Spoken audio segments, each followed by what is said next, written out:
She did not speak at the wedding breakfast, and it took him until the second course to notice. Sebastian Aldworth, 7th Duke of Thornfield, had married Miss Beatrice Langley at 10:30 that morning in the chapel of St. George's, Hanover Square, before 140 guests who had come not because they cared for the bride, but because refusing a duke's invitation carried consequences that no sensible family wished to court. The ceremony had been brief, correct, and entirely without incident. She had said her vows clearly. He had said his. The ring had been placed. The register had been signed in her small, precise hand, and they had walked out together into the April morning and climbed into his carriage and been driven to Aldworth House, where the breakfast had been laid in the long dining room and where his mother's portrait still hung above the mantelpiece, because no one had ever dared suggest removing it. He had seated her at his right hand, as was proper. He had poured her wine, which she had not touched. He had introduced her to Lord Pemberton and Lady Chiswick and the Bishop of Salisbury, each of whom had offered congratulations in the particular tone that society reserved for marriages everyone understood to be practical arrangements rather than love matches. She had received each of them with a small inclination of her head and a silence so absolute that it could have been mistaken for deafness, except that her eyes, dark, steady, missing nothing, moved with the conversation like someone following a piece of music she had chosen not to join. It was not until Sir Arthur Foley, seated at his left, leaned across and said, "Your bride is remarkably composed, Thornfield," that Sebastian looked at her properly for the first time since the church. She was sitting very still. Her hands were in her lap, folded the way women fold their hands when they have been taught that stillness is a form of invisibility. Her plate had been served, cold ham, eggs, a wedge of game pie, and she had not touched it. Her wineglass stood full beside her plate. She was looking at a point somewhere in the middle distance, beyond the flowers, beyond the silver epergne his grandmother had commissioned from a silversmith in Bond Street, beyond the room itself. She was present, and she was absent. She was there, and she was not there. She was his wife, and she was a stranger, and he realized, with a sharpness that caught him off guard, that he did not know a single thing about her that mattered. He knew the things that had made the marriage sensible. Her father, Sir Reginald Langley, held land in Wiltshire that bordered the Thornfield estate's southern edge, 3,000 acres of good farmland with a river running through it that Sebastian needed for the drainage scheme Mercer had been proposing for 2 years. Sir Reginald had 3 daughters and no sons, mounting debts, and a profound desire to see at least one of his girls settled before the creditors arrived. Beatrice was the eldest. She was 23. She was, by the standards of the ton, unremarkable. Not plain, not pretty, not brilliant, not dull. She was the kind of woman who moved through a room without disturbing the air, and Sebastian had chosen her precisely because of this, because he wanted a wife who would manage the household competently and make no demands and leave him to his work in the House of Lords and his land and his life, which was already arranged exactly as he wanted it. His life included Lady Diana Wentworth. Diana was 30, sharp-featured, clever, a widow of 4 years whose husband had left her a house in Curzon Street and a reputation that she managed with the precision of a general directing a campaign. She and Sebastian had been lovers for 18 months. She was not discreet about it. Discretion, she had told him once, was a form of shame, and she did not consider their arrangement shameful, but neither was she flagrant. London knew in the way London always knew, and the knowing was part of the architecture of their world. The Duke had a mistress, as dukes did, and the Duke was marrying for land and duty, as dukes did, and the mistress would remain, as mistresses did, and the wife would endure, as wives did. Sebastian had not considered whether Beatrice knew. He had not considered Beatrice at all, beyond the negotiations with her father and the settlements drawn by his solicitor in the morning in Sir Reginald's drawing-room when he had offered for her, and she had sat in the window seat with her hands folded in precisely the way they were folded now, and said simply, "If my father wishes it, I have no objection." He had taken that for compliance. He was beginning to suspect it was something else. The breakfast lasted 90 minutes.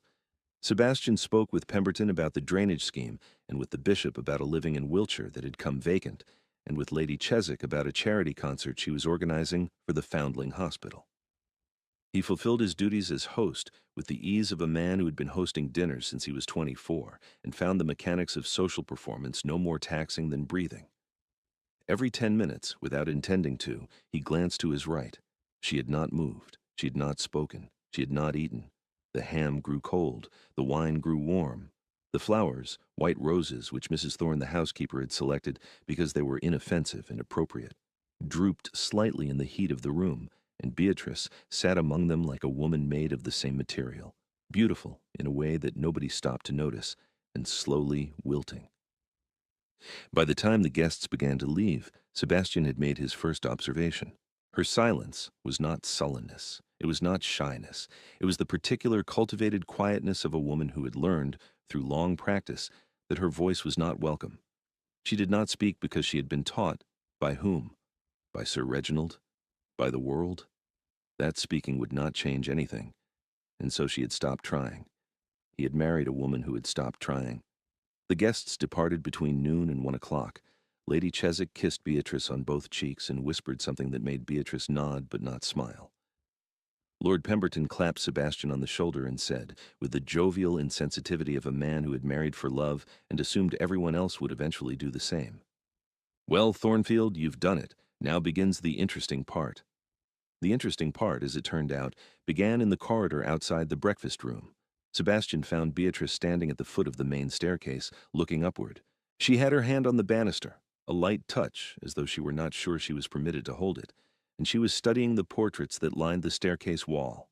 His grandfather, his grandmother, his uncle, his mother, in the blue silk gown she had worn to be presented at court, with the Thornfield sapphires at her throat, and an expression that suggested she found the entire exercise faintly absurd. "That's my mother," Sebastian said. Beatrice looked at him. It was the first time since the ceremony that she had looked at him directly, and the effect was unsettling, not because her eyes were beautiful, though they were, dark brown and very clear, but because they contained a quality he had not anticipated. Intelligence. Not the performed intelligence of a woman displaying her accomplishments in a drawing room, but the quiet, private intelligence of someone who had been watching and thinking and drawing conclusions for 23 years with no one to share them with. "She looks as though she's about to say something witty," Beatrice said. It was the first thing she had said that was not an answer to a question. Sebastian stared at her. "She was," he said after a moment, "constantly. My father said it was both her greatest virtue and her most terrifying quality." The corner of Beatrice's mouth moved, not quite a smile, not quite the absence of one, but a flicker of something that had been so thoroughly suppressed that its brief appearance was startling, like a candle lit in a room everyone had assumed was empty. Then she looked away, and the flicker was gone, and she said, "Mrs. Thorne mentioned that my rooms are on the second floor.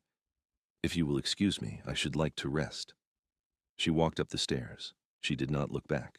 Sebastian stood at the bottom and watched her go and felt, for the first time, that something was wrong, not with the marriage, which was exactly the practical arrangement he had designed it to be, but with himself for having designed it. He went to his study. He intended to work. There were letters from Mercer about the drainage scheme, and a memorandum from Lord Grey about the reform debate in the Lords, and a note from Diana asking when she might expect him. He read Mercer's letter. He read Grey's memorandum. He picked up Diana's note and read it twice and set it down and picked it up and set it down again. The note said, "I trust the morning went smoothly. When you are free, I am at home." The paper smelled of her perfume, jasmine, and something darker beneath it, and it was written in her confident, sweeping hand, and it assumed, with the easy certainty of a woman who had never been surprised by a man's behavior, that nothing had changed. Sebastian sat at his desk and thought about the woman upstairs who had not spoken at her own wedding breakfast. He thought about her hands in her lap. He thought about the untouched plate. He thought about the way she had looked at his mother's portrait and said the first unsolicited thing she had said all day, and it had been perceptive and quietly funny, and delivered with the caution of someone placing a valuable object on a table she suspected might collapse. He thought about Sir Reginald's drawing room and the window seat, and, "If my father wishes it, I have no objection." He had heard compliance. He heard it differently now. He heard a woman who had been so thoroughly convinced that her wishes were irrelevant that she had stopped expressing them, not because she did not have them, but because having them hurt more than not having them, and she had chosen the option that hurt less. At 3 o'clock, he went to find Mrs. Thorne. The housekeeper was in the still room, supervising the arrangement of preserves with the military precision she brought to all household operations. She was 58, had served at Aldworth House since Sebastian's mother's time, and possessed the rare ability to convey disapproval without changing her expression. "Mrs. Thorne," Sebastian said, "what do you make of the Duchess?" Mrs. Thorne set down a jar of quince jelly with deliberate care. "Your Grace, your honest assessment. She arrived with one trunk," Mrs. Thorne said. "One. I have seen ladies' maids bring more luggage for a weekend in the country. Her gowns are well made but old. She brought her own writing paper and her own ink, as though she did not expect them to be provided. She asked me where the library was, and when I showed her, she touched the books the way one touches something one has been missing." Sebastian said nothing. "She thanked me 3 times in the first hour," Mrs. Thorne continued. "Not in the manner of a woman accustomed to being served, in the manner of a woman accustomed to being tolerated, who is grateful not to be asked to leave." She paused, and Sebastian saw something cross the housekeeper's face that he had seen only once before, the morning after his mother died, when Mrs. Thorne had stood in the kitchen and told the staff that the household would continue as her Grace would have wished, and her voice had not wavered, but her hands gripping the edge of the table had been white at the knuckles. "If I may speak freely, Your Grace." "You always do, Mrs. Thorne." "She reminds me of your mother." She held up a hand before he could respond. "Not in manner, not in temperament. Your mother was forceful. She filled a room. This girl empties herself from a room. But they share a quality. They both see things. Your mother saw the crack in the plaster before the wall fell. She saw the tenant who was struggling before he asked for help. She saw you, Your Grace, before you became who she knew you would become." Mrs. Thorne picked up the quince jelly again, as though the conversation had become more personal than she intended. "The Duchess sees things. I watched her walk through the entrance hall this morning, and her eyes went to the place where the floorboard creaks, to the window that doesn't close properly, to the flowers that were already wilting because the girl who arranged them put them too close to the fire. She saw all of it. She said nothing, but she saw." The tightness in Sebastian's chest, which had begun at the breakfast table and which he had been ignoring with the discipline of a man who preferred not to examine his own feelings, became something he could no longer ignore. "What did she have for luncheon?" he asked. "She did not come down for luncheon. I sent a tray to her room. The maid reports that she ate the bread and drank the tea and left the rest." "She ate the bread and drank the tea." Sebastian returned to his study. He sat at his desk. The room was quiet, the particular quiet of a London house in the early afternoon, when the street noise dims and the servants move softly and the walls seem to hold their breath. Diana's note lay where he had left it, the jasmine perfume now faintly oppressive in the close air of the room. He read it one more time. "I trust the morning went smoothly. When you are free, I am at home." He sat with it for a long time, not because he was uncertain. The decision, he realized, had already been made, somewhere between the second course and the still room, somewhere between the untouched plate and Mrs. Thorne's description of a woman who touched books like someone reuniting with something she had been missing. He sat with it because he wanted to understand the man who had written to Diana that morning, the man who had sealed the note with the easy assumption that nothing would change, and how that man had become, in the space of 6 hours, someone who found the assumption unbearable. He thought about Beatrice's hands folded in her lap. He thought about the bread and tea. He thought about a woman who arrived at a duke's house with one trunk and her own writing paper, because she did not expect to be given any. And he thought about what kind of life teaches a person to expect so little. And he thought about the fact that he had chosen her precisely for the qualities that life had beaten into her: her quietness, her invisibility, her willingness to take up no space, and that choosing her for those things was not materially different from the world that had created them. He took a clean sheet of paper from the drawer. He dipped his pen. He wrote 6 lines, signed his name, sealed the letter, and rang for a footman. "Deliver this to Lady Wentworth's house in Curzon Street," he said. "Wait for no reply." The letter said, "I will not be calling again. I wish you well, and I thank you for your companionship these past months. What we have had is at its end. Please do not write to this house. Thornfield." It was 4:30 in the afternoon. He had been married for 6 hours.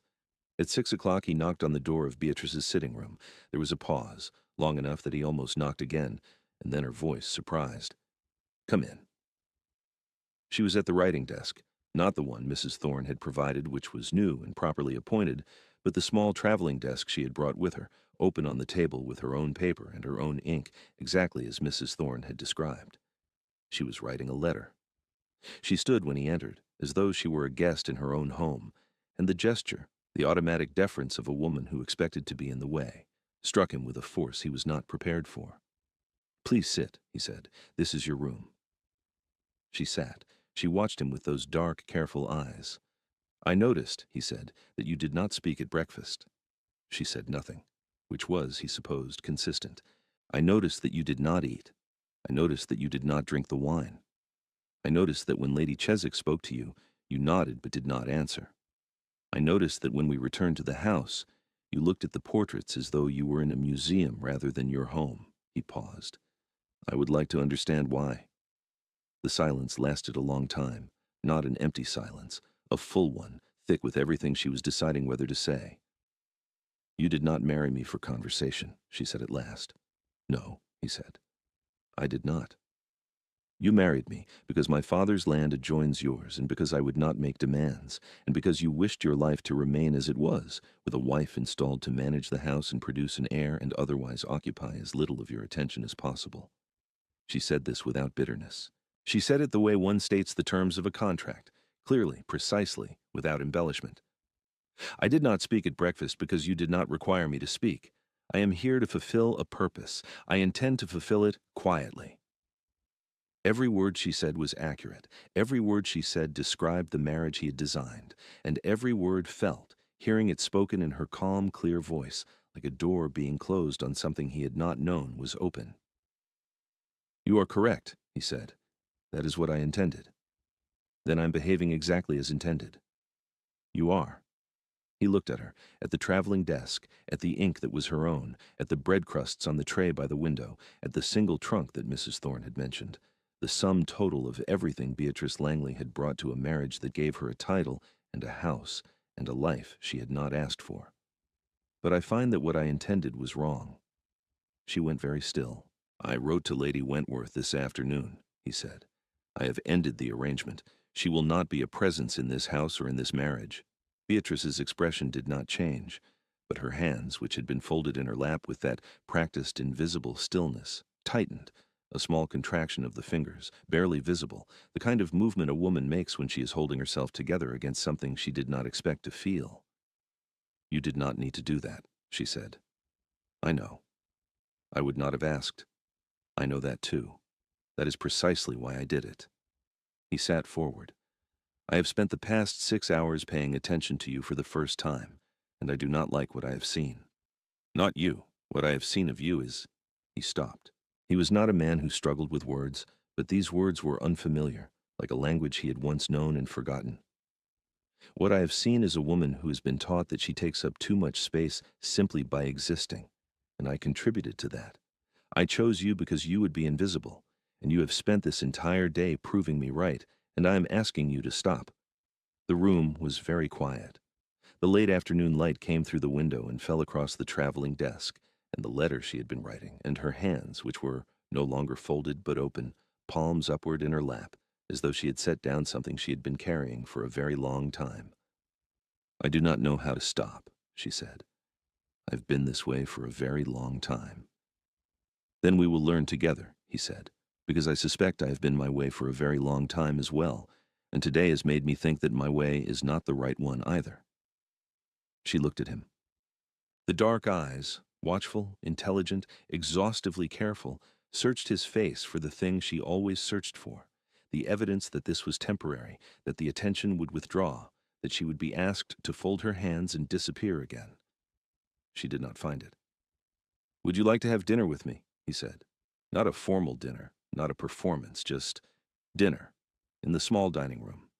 And you could tell me what you were writing, if you wished. Or we could sit in silence, but it would be a different kind of silence." The architecture of something, not quite a smile, not yet, but the first indication that a smile was structurally possible, appeared at the corner of her mouth. "I was writing to my sisters," she said, "telling them that the house is very large, and the housekeeper is very kind, and the Duke is—" She paused. "I had not yet decided what to say about the Duke." "What will you say now?" She considered this. "That he is more observant than I expected." They dined together in the small dining room at 7:30. Mrs. Thorne, who had been given less than an hour's notice to prepare a second setting, had managed it with the seamless competence of a woman who believed that domestic crises were simply household decisions made under time pressure. The room was paneled in dark oak and lit by candles in the wall sconces, and the table, which seated only 6, felt intimate in a way that the long dining room, with its 40 chairs and its silver épergné and its portrait of Sebastian's mother, never could. Beatrice sat across from him. She looked at the setting, the good china, the fresh flowers, a smaller arrangement than the morning's but more carefully chosen, tulips from the hothouse in pale yellow, and something in her expression shifted. Not dramatically. A softening of the line between her brows, the unclenching of a jaw that had been held tight since morning. Mrs. Thorne chose tulips, she said. She has views about flowers. She has views about everything. She told me this morning that the linen cupboard has not been properly organized since your mother's time, and that she's been waiting for someone with authority and sense to address it. Beatrice paused. I believe she was making a request. She was. She has been making that request for 9 years. I have been pretending not to understand it. The corner of Beatrice's mouth moved again, that flicker, that preliminary architecture. I will speak to her about the linen cupboard tomorrow. I suspect she is counting on it. She spoke. Not much, not yet, but enough. She told him about her sisters, Arabella and Catherine, who were 17 and 15, and who wrote to her every week in letters so long they required extra postage. She told him about the house in Wiltshire, which was cold in winter and beautiful in spring, and which she had run since her mother's death 6 years ago, because Sir Reginald considered domestic management beneath his attention. She told him that she had read every book in her father's library twice, including a treatise on animal husbandry that she suspected had been shelved there by mistake. Sebastian listened. He asked questions, not the questions one asks to demonstrate interest, but the questions one asks because the answers genuinely matter. He asked her about the Wiltshire tenants, and she told him about the Hardings, who had farmed the same plot for 3 generations, and the Mitchells, whose youngest daughter she had taught to read using her own books because the village school was 4 miles away and the child was lame. He asked her about her mother, and her face changed, not with grief exactly, but with the particular tightening of someone who has mourned so thoroughly that what remains is not sadness, but the permanent awareness of absence. She was not quiet, Beatrice said. She was the opposite of quiet. She filled every room she entered. When she died, the rooms stayed empty. My father could not bear the silence, so he left. Not physically, but in every way that mattered. And she stopped. She looked at her hands. I became the silence, because someone had to fill the space she left, and silence was the only thing that did not remind him of her.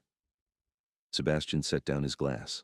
He looked at this woman he had married that morning for a river and a drainage scheme.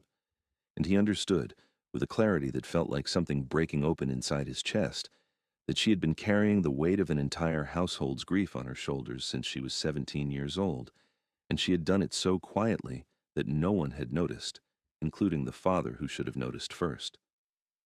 He discovered that she had opinions about land management that were more informed than half the men he sat with in the House of Lords, and that she disguised them as observations because she had learned that opinions coming from her were received as impertinence. By 10 o'clock, the candles had burned low, and the servants had cleared the table twice, and neither of them had noticed. Beatrice was telling him about a method of crop rotation she had read about in the agricultural reports her father discarded unread, and Sebastian was watching her face, animated now, unguarded, the careful stillness entirely gone, and thinking that he had almost missed this, that he had designed a marriage specifically to prevent this, that he had walked into a church that morning, intending to acquire a quiet wife and a river, and had instead, by the simple act of paying attention, discovered a woman he wanted to know for the rest of his life. You should write to your sisters again, he said when they finally rose from the table. And say what? That the Duke is a fool, he said, but that he's learning. The spring passed, then the summer. Beatrice did not transform Aldworth House. She was not a woman who made grand gestures or dramatic changes. She did what she had always done. She paid attention. She learned the rhythms. She sat with Mrs. Thorne and with Mercer, the steward. And she listened. And she asked the questions that nobody else had thought to ask, and the household settled into a new order that was not louder or brighter, but deeper, more considered, more alive. Her sisters came to stay in June. Arabella and Catherine arrived with 4 trunks between them, and the uncontainable energy of two girls discovering London for the first time. They were loud where Beatrice was quiet, extravagant where she was restrained, and they adored their elder sister with a ferocity that made Sebastian understand, for the first time, what Beatrice had sacrificed, not just comfort or ambition, but the full expression of herself, given up piece by piece over years of being told to take up less space.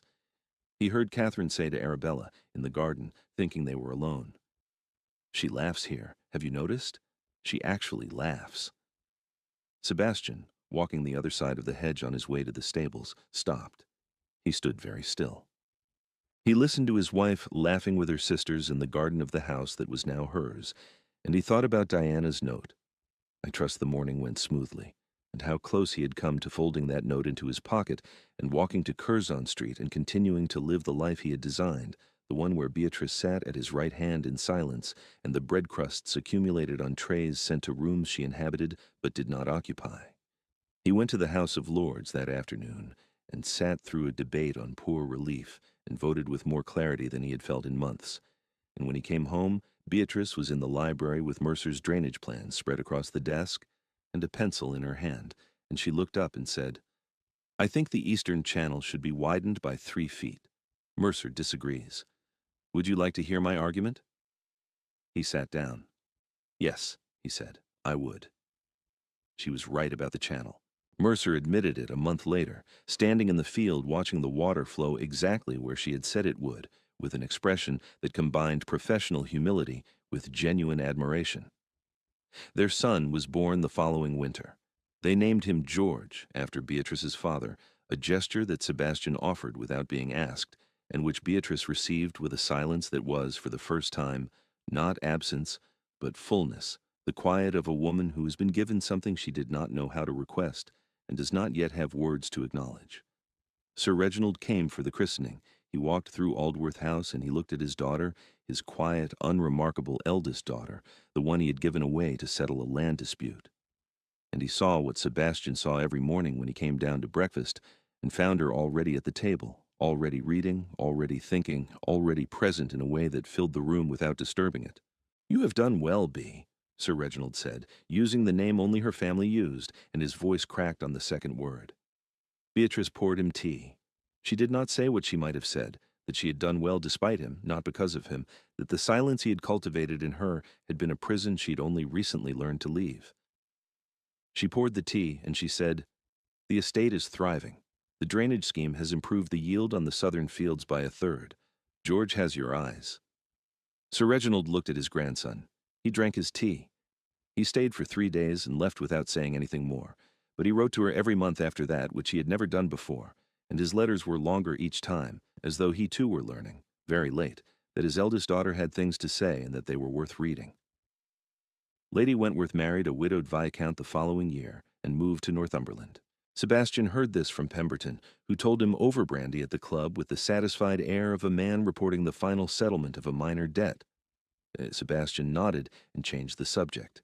Diana belonged to a version of himself that he no longer recognized, the version that had walked into a church intending to acquire a quiet wife and a river, and had found instead that the quiet wife was the most extraordinary woman he had ever met, and that the river, in the end, was the least important thing he gained.